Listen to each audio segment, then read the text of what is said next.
I know it's a mouthful. Yes, but I love it. Good morning, everyone. Thank you for joining us. I am your host, Roberta Ndlela, on the Speaking and Communicating podcast. My guest today is Molly McGowan Gorsuch, who is a public relations specialist and the director of client engagement at Rhodes Brands for schools, especially, and other educational institutions. Welcome, Molly. Hey, thank you so much for having me. Thank you for being here. Please tell us a little bit about yourself. Okay, I'd love to. My background is in public relations and communications, specifically in K-12 public education. I did. I spent almost a decade with Henderson County Public Schools as their public information officer, and that's a mid-sized district, public school district here in Henderson County, North Carolina. Um, and then throughout that process, I learned a lot. I was part of a lot of really strong national and state organizations that taught me a lot about the public relations profession, and also specifically in K-12, how it is a little bit different than in other industries. And then also, uh, through that process and through those relationships, I ultimately pursued my accreditation in public relations, and just got that last year, and then also transitioned to a new role. And I'm a proud team member at Rhodes Branding, which is a branding-led strategic marketing and communications firm for districts, schools, independent schools, just basically the entire K-12 sector. So I'm really excited to be part of that team and bringing my knowledge of school comms and PR to their clients. That's exciting. And what got you started on public relations? It's actually an interesting journey, and it's kind of similar to a lot of folks in PR. I actually started as a reporter. Um, that was my dream. I wanted to be a newspaper reporter, and I went to J school, and I did that, and I loved reporting, and was doing that for about 4 years. Couple different beats, just general city reporting, and then also started working on schools specifically. And I became really invested in the local school community because that's what I was covering. Right. And then from there, I made a lot of connections, and I met the superintendent of the district, and a job became available in the communications for that district, and I took it. And so my transition from being on the media side to then over into PR, where I'm doing everything from community relations, public relations, and um, crisis communications, all of that for a district, was an interesting transition, but it was really really fun, and really got me to realize that PR is my passion. So PR and Mhm. communications is where it's at. Yeah. Us, the general public, when we think of public relations and PR, we think, okay, Hollywood scandal, somebody do damage control, or my Hollywood movie is about to come out, make me do something that's going to go viral so people pay attention to me, sort of thing. Why do schools need public relations? So you raise a good point too, that PR is pretty hard to define, and it is kind of hard to wrap your mind around, especially if you're not in it every day. Um, so first, I want to kind of define that, like, across industries, PR competencies and functions are broken down to include everything from internal and external communications to the actual media relations with reporters, setting up uh, press release, sending out press releases, etc. And then there's community relations, and then publicity and special events like that. Publicity is kind of what you're talking about, is getting things Yeah. viral. And then of course there's always the crisis communication and crisis and issues management, which is not the always the fun part of the job, but a necessary thing, and you need someone to be able to do that. So all of those things encompass what PR does. So you're right. A lot of people ask why schools? Why do we need that? Well, if you think just about the internal and external communications alone, school districts are some of the largest largest employers in most counties and in most communities. And so if Mm. you have that many people in your workforce and you're also serving like thousands of students and families, it's really important to have really strong communications both with your internal and external stakeholders. So guiding that is huge. And messaging and positioning your district, that's important. Part of that is brand and brand reputation and management is key. Yeah. It doesn't matter whether you're a Fortune 500 company or a school district. Things are going to pop up that you're going to need to manage, and having someone in that role who is able to handle the strategy behind it and work alongside with whoever may need to be part of that conversation. Like, if, like you said, if it's a scandal, it might be with HR, it might be with the bus drivers. Something might be happening with bus drivers, and we're having to work with facilities. So the idea of being able to be part of all of that and be part of the trusted council too, to see what's coming down the pike. We call that issues management. There's so many things on the state, local, and national level that impact K-12 every single day. That needs to be explained and communicated accurately and transparently to parents and families and teachers, but Mm. then also other things like media relations and making sure that your message is being delivered the way that you want it to. So your hospitals Because and we your know big how the brand. media is. Well, and that's why media relations is such an important part of, the PR function, is because it's not all, as a former reporter, I have to say, not everybody's out to get you. I think that's one of the things that we really have, when you get to know the people, and that's what it comes down to, relations, right?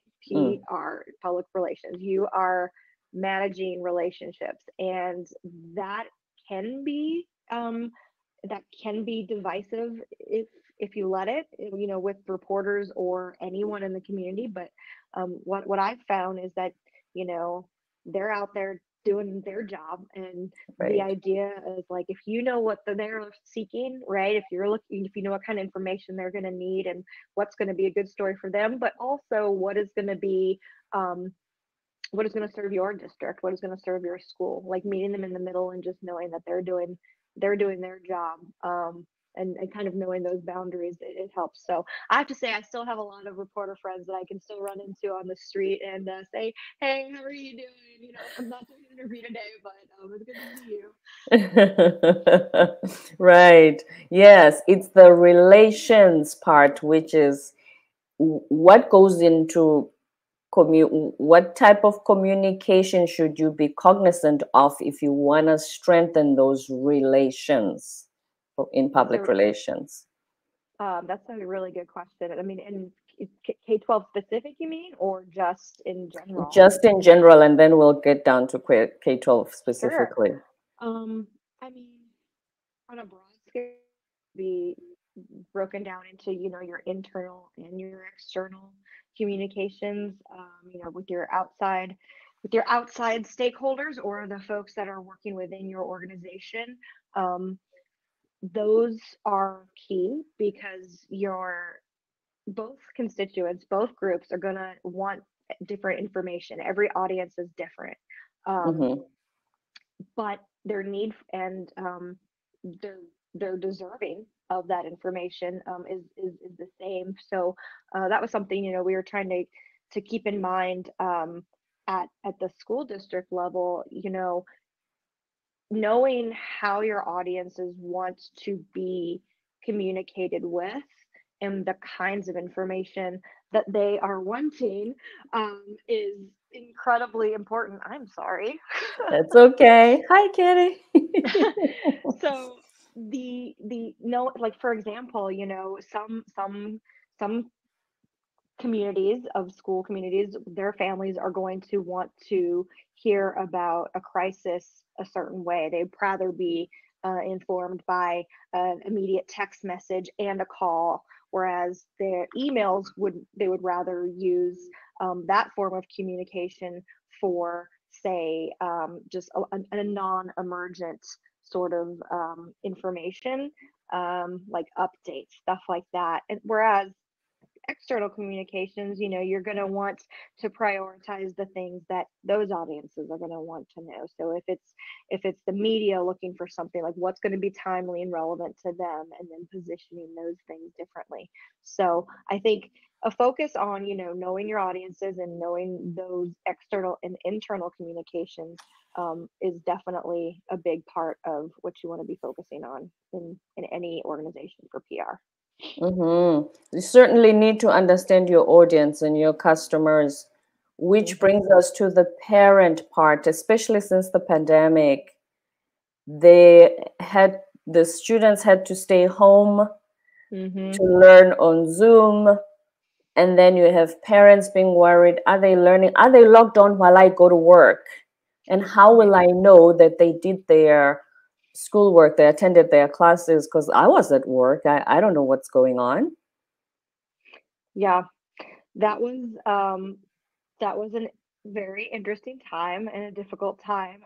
I think for everyone, obviously globally, but in the communications world, everything was heightened, because what was interesting there is your yes, you're dealing with your normal day to day, but most crisis communications are, a short period of time, right? The crisis Mm, happens, you're prepared with a crisis communications plan, ideally, right?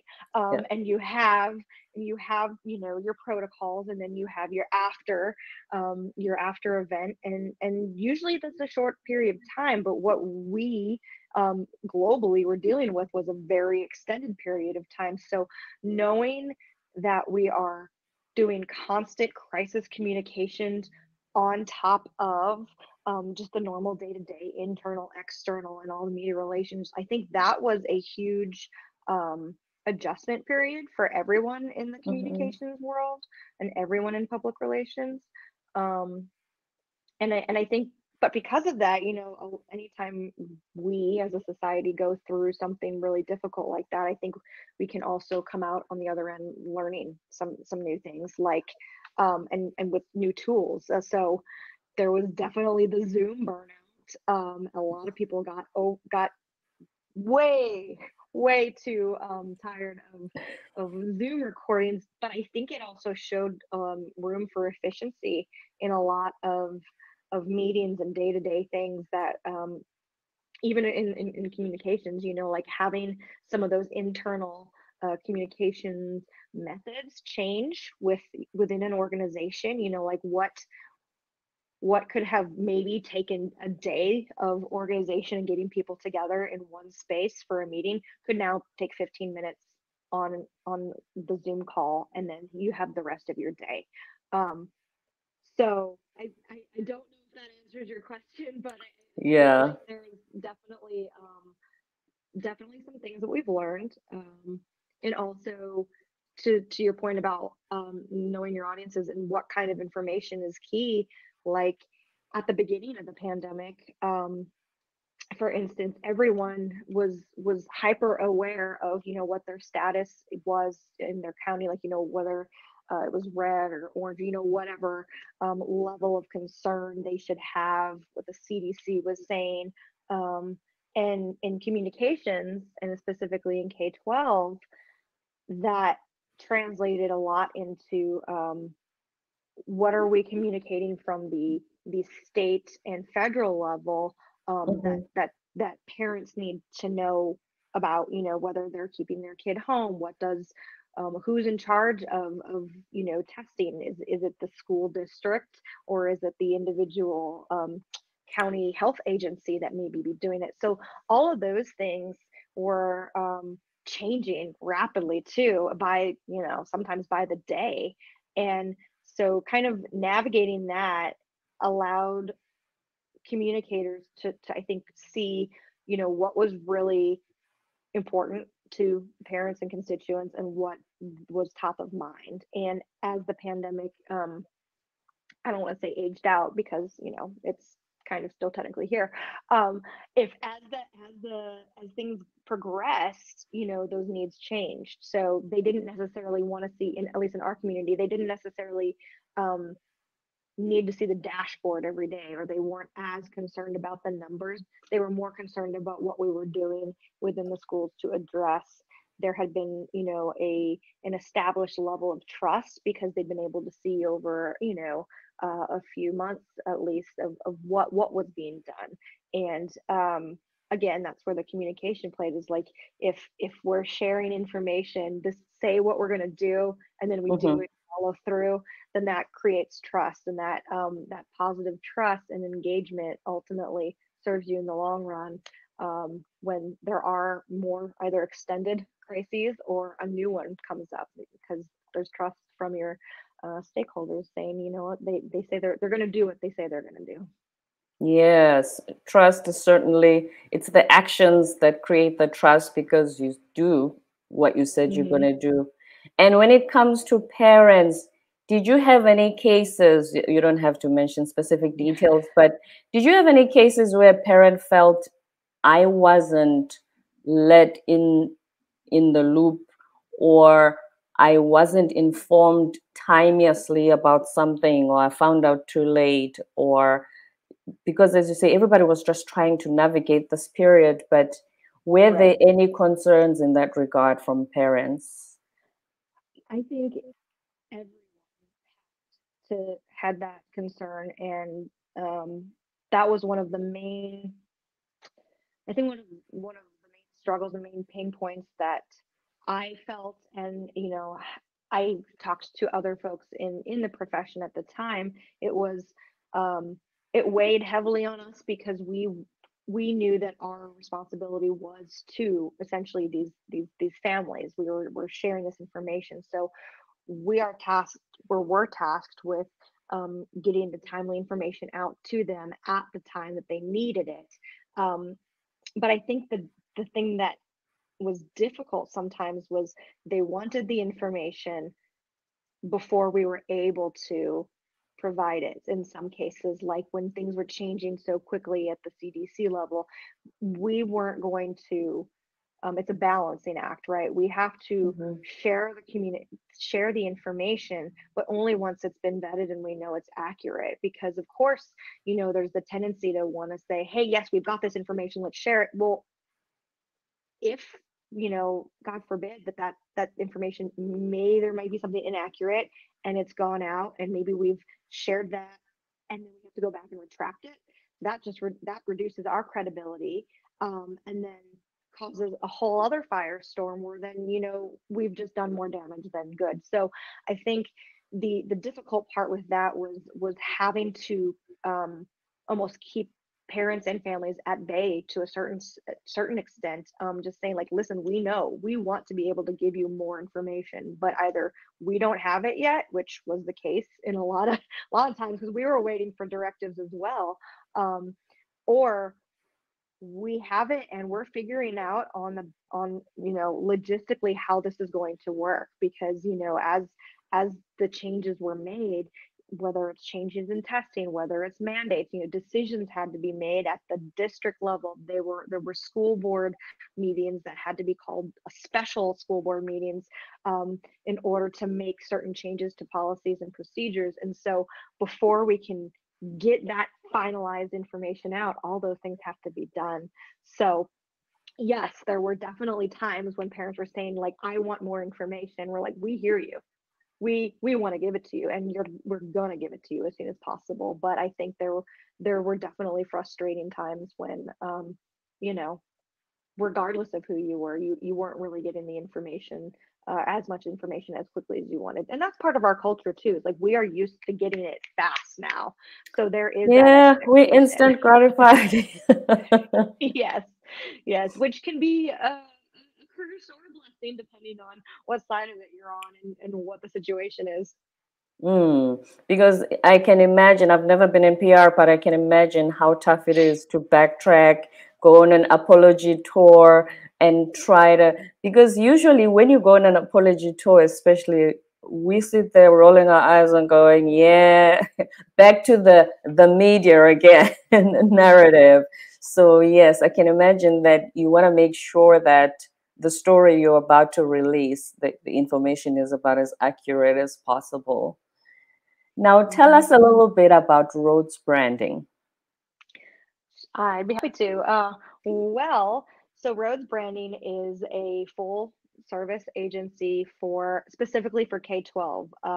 So we are actually located in the southeast, but we serve states all throughout the United States. Um, and I our work is based in branding, like knowing that you have a strong brand position and knowing where you are in a competitive landscape, because K-12 has become increasingly competitive.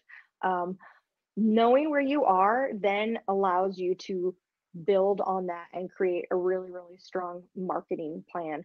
Regardless if it's for recruitment, you're trying to get more teachers, which I think everyone is working on right now. If it's enrollment, regarding specific programming, we've been doing a lot of work with career and technical education departments specifically, because CTE is the future. And also, just general student enrollment as well. Or admissions in private schools. Sometimes that looks like, you're wanting to build your alumni base and fundraise as well. So all of that plays into, the need for marketing. And I think something you and I had talked about a while ago was like, why is that necessary, right? Why does a school district or a school need to promote themselves? And it's because education has changed. It's it's no longer the case where you're going to whatever school your district did for, whatever. That's how it was when I grew up. But now families have so many more choices, and changes are going on at the state levels where families have more opportunities and, vouchers, or just school choice in general. And then the actual physical locations are popping up everywhere, so there is Mm. more choice and more opportunity. So that means, competition does mean you have to really identify yourself and hold your own in a position. And so that's where we come in to help you say, hey, what makes you different? Let's define that. Let's build your brand based on, everything that defines you, from messaging and visual identity, and just your customer experience, because like that is a huge part, like again, the relational experience. And then from there, once you have a strong brand, like, we can market that. Let's share that with the community. Let's share that with your audiences. So whether your intended audience is a teacher, you're trying to get more teachers, or if you're trying to improve enrollment numbers, we're driven by metrics. We're always data informed, and it's helping you find really we call it finding your white space in all of your competition, owning that, and then helping you drive the numbers that matter to your district. I find the staff recruiting, the teacher one, interesting. Because a lot of people study, they go to college to be teachers. Do Mhm. schools struggle to get teachers currently? Absolutely, yes. That is one of the big questions. There's a lot of factors that play into it, and honestly, that could be 5 podcasts, possibly 10. But part of it is, some of it was during the pandemic, that the jobs descriptions changed. People got burnt out. We saw what they called it, a mass exodus of educators and honestly superintendents. We saw that, and we have a couple um, blog posts about that as well. But then the idea is that most most teachers or most states are sometimes struggling to pay their teachers, or Mm. funding is an issue. Um, and because funding is impacted directly by, in most states, by ADM, or average daily membership, or students in schools, Yes. then the number of students in schools is also very important. So that's why student recruitment and staff recruitment are usually the main things that we are tasked to help support in creating marketing campaigns. So yes, the staff issue is hard. We are involved with and working with a few different districts who are going through their entire process with us of like what, like, again, to the relationship part, like part of your Mhm. brand is the relational element. So we do this process called journey modeling, where we're taking them through their um their persona or their audience's perspective of before they actually make the decision to apply to this school. Like, what is their motive? What is their driver? Who are they talking to? What are the questions that they're asking? And what are the things that they're needing from you? Again, knowing your audience. And then Mhm. where along that journey are you able to pinpoint, hey, we don't have a touch point with them there. We can be proactive and share something there. Or maybe here's a point along their journey where we're dropping the ball a little bit, or our messaging is off. Let's fix that, because ultimately, what we're sharing and what we're hearing and supporting from some of our partners is that um, it's not so much just getting them in the door. It's the engagement and ongoing retention that is so important, because it's the teacher churn that's going to be the problem. If they once they get in the door, that's fine, but the ideal is for them to stay. And if they're going to stay, it's because they're going to really like working with your district and feel valued as individuals and educators. So it's a lot.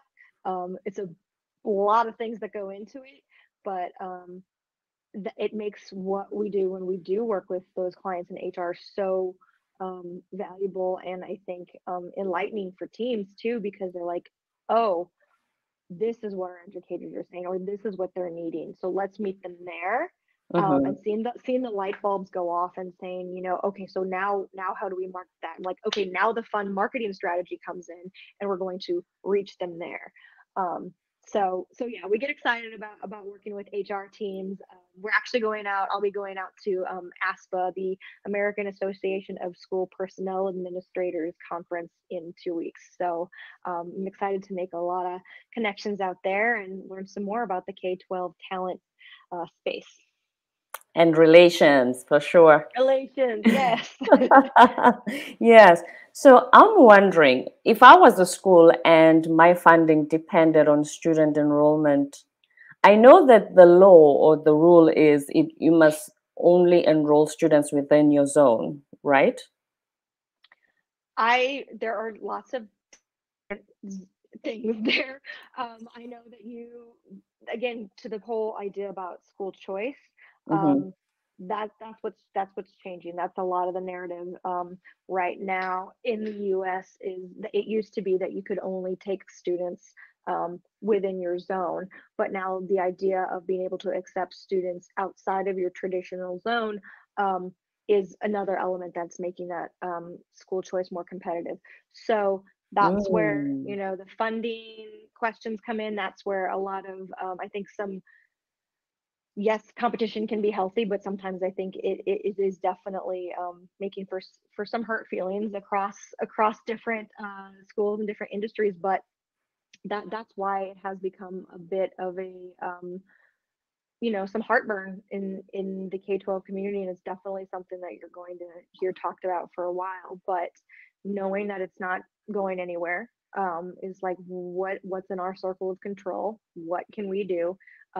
What can I do as a leader of my school? I can make sure that I am positioning it for success, regardless of whatever the person or the school down the road is doing, and make sure that I'm attracting quality talent and students and families based on what I can control in my own school. So that's where we're trying to really focus our efforts and say, hey, like, let us help you, because that's what we want to do. We want to amplify that.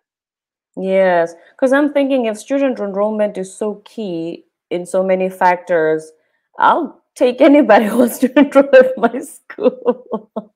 But I understand the logistics and why the rule existed in the first place. But now, with all this competition, as you said, it's healthy. Yes, it needs you to step up. But there's part of it where you say, do I need to be that strict with the geographical boundaries? Yeah, and I mean, it depends on the kind of school too, right? So Mm. private schools and independent schools, like because they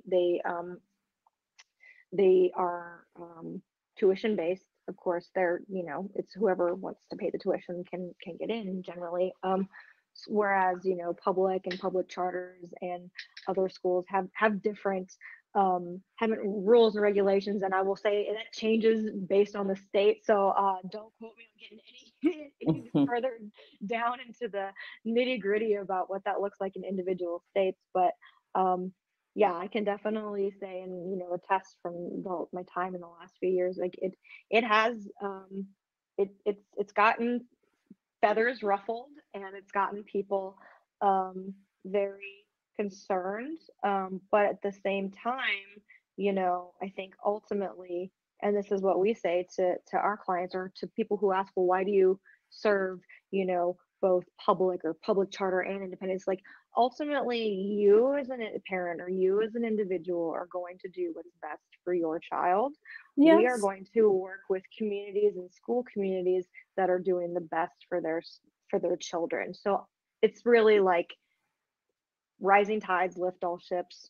We want Yes. to make sure that K-12 um, in the US and ideally the world, one day maybe we'll have that kind of impact, but um, ideally that it is sustainable and that it is providing value, because ultimately the whole purpose is um, to build the next generation and make sure that they're going to be strong leaders. So let's help promote that in any way we can, and where we can do that is helping schools um, identify maybe their challenges, but then highlight where they are really strong and show their constituents what they're made of, and become really strong brand advocates, and get more students and more staff. We certainly do need strong leaders for the future. Most definitely. Molly, is there something I haven't asked you yet that you were willing to share today? Oh, well, yes, I would always want to um, promote, accreditation in public relations. I have to say that whether you're just starting out or thinking about it and you've been doing it for a while, um, going for the accreditation of public relations was a game changer for me. Um, and that's because it taught me a lot, not just about the profession itself. It taught me some of the things that I had learned incorrectly, kind of learned by doing along the way. Mm-hmm. um, but it taught me and showed me that like we were talking about those competencies before, it's not just doing the tactics, it's not just sending the press release, it's not just taking photos and putting them on social media. It's the strategy, it's working with your leadership team, it's providing that counsel, and being considered a trusted leader to say, this is my area of expertise, let me help shape the district, or let me help shape the school or the community or whatever organization you're working for, and say, i I can handle the internal need and external, and yes, I can do the social media, but really let me in on the strategy side, because that is where we can really make impact and make lasting change. um, so that was something that I truly valued. It was a great professional and personal experience, and I have to say, I give a shout out to the National School Public Relations Association, because it was through them that I learned and I got a lot of my contacts and my mentors.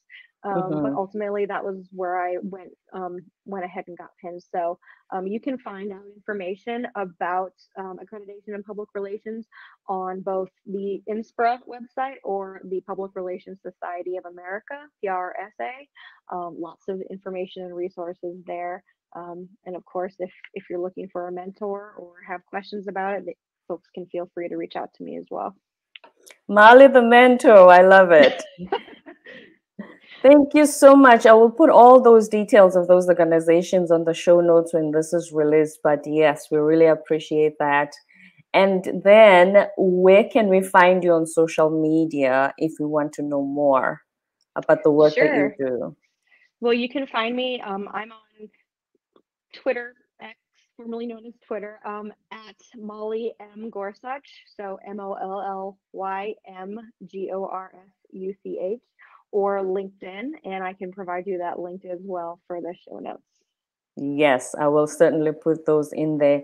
Thank you so much. This has been wonderful. You are so passionate about your work in communications and public relations. It literally came off the screen and I really enjoyed that. Thank you for being here today on our show. Thank you so much for letting me share and talk a little bit more about K-12 specifically. I've enjoyed it. Yes, we certainly love everything school related. Thank you, Molly. Don't forget to subscribe, leave a rating and a review on Apple and Spotify, and stay tuned for more episodes to come.